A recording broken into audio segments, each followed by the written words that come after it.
2024 March 27 ഉപ്പളയിലെ ATMൽ നിറയ്ക്കാനായി എത്തിച്ച പണം പട്ടാപ്പകൽ വാഹനത്തിന്റെ ചില്ല് തകർത്ത് കവർന്നു. കവർച്ച നടത്തി 9 മാസങ്ങൾ കഴിഞ്ഞ കേസിലെ മുഖ്യസൂത്രധാരൻ കാർവർണൻ അന്വേഷണ സംഘത്തിന്റെ പിടിയിലായി. തമിഴ്നാട് ട്രിച്ചി രാംജിനഗർ സ്വദേശിയായ കാർവർണനെ പിടികൂടിയത് തിരുട്ടു ഗ്രാമത്തിലെത്തി.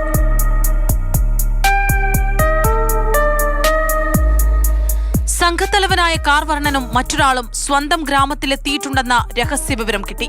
പോലീസ് സ്ഥലത്തെത്തി വേഷം മാറി താമസിച്ച് നിരീക്ഷണം തുടർന്നു. കസ്റ്റഡിയിലെടുക്കാൻ ശ്രമിക്കവേ ഓടി രക്ഷപ്പെടാൻ ശ്രമിച്ച കാർവർണനെ പോലീസ് കീഴടക്കിയത് അതിസാഹസികമായി. കവർച്ചയ്ക്ക് പിന്നാലെ പോലീസ് സ്ഥലത്തെ CCTV ക്യാമറ ദൃശ്യങ്ങൾ പരിശോധിച്ചു. അതിൽ നിന്നുമാണ് മോഷ്ടാക്കളെ തിരിച്ചറിയുന്നത്. 3 അംഗ തിരുട്ടു സംഘമാണ് കവർച്ചയ്ക്ക് പിന്നിലെന്ന് വ്യക്തമായതോടെ അന്വേഷണം തമിഴ്നാട്ടിലേക്ക് വ്യാപിപ്പിച്ചു. പ്രതികളിലൊരാളായ മുത്തുകുമാരനെ അന്വേഷണ സംഘം നേരത്തെ അറസ്റ്റ് ചെയ്തിരുന്നു. ഇയാൾ പിടിയിലായതോടെ സംഘത്തലവനായ കാർവർണനും കൂട്ടുപ്രതിയും വിവിധ സംസ്ഥാനങ്ങളിൽ ഒളിവിൽ കഴിഞ്ഞു വരികയായിരുന്നുവെന്ന് പോലീസ് പറഞ്ഞു. ഒളിവിൽ കഴിയുന്ന പ്രതിയെക്കുറിച്ചും അന്വേഷണ സംഘത്തിന് വിവരം ലഭിച്ചിട്ടുണ്ട്.